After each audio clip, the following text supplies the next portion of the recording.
I think that people need to be more willing to fail because the only way that you actually fail is if you do nothing about it and you decide to go into pity, poor me, pity party, and then you continue to tank, right? Like failure is an opportunity to learn and it's feedback, right? It gives you the opportunity to grow and to be bigger. And I think like right now, like in my business, like things are going really, really well, like better than they have, in the decade that I've been doing this. And I look back at like how many times I've got punched in the face, the last 10 years and like beat down and, my marriage is in trouble and I'm living off of credit cards and yeah, I don't see my kids because I'm just trying to make ends meet. And it's just like, we got to remember, I think the biggest thing is like the overall vision, right?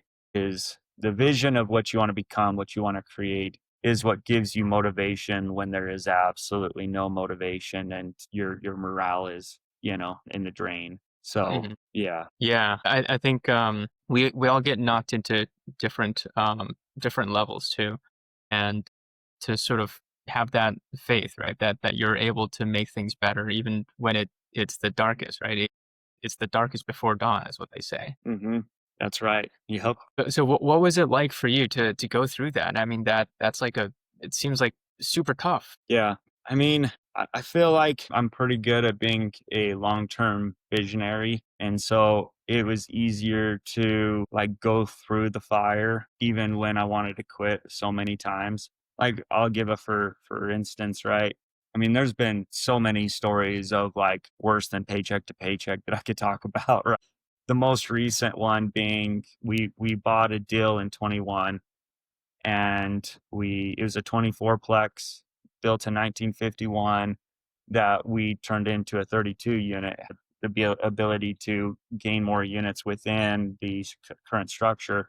That we bought in 21 and it was like what, end of 21, 22 when interest rates went double, triple. Like so many things that that you would never expect to happen happened with COVID and interest rates and so, the project we had budgeted 1.5 million for construction. We ended up putting in $3 million for construction.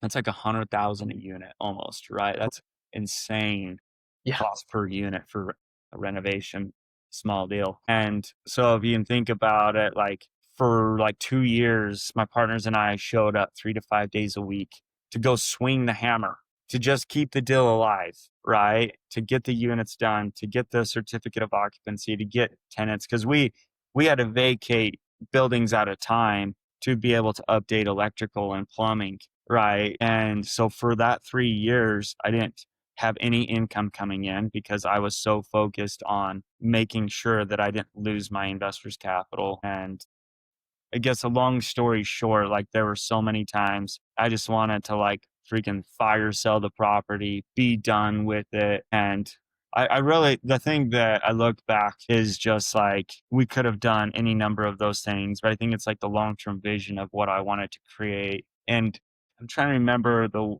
there's a phrase or a way that you say this, but if say you're going to go do something really, really stressful, like how do you feel 10 seconds after you accomplish that thing that you thought might be stressful?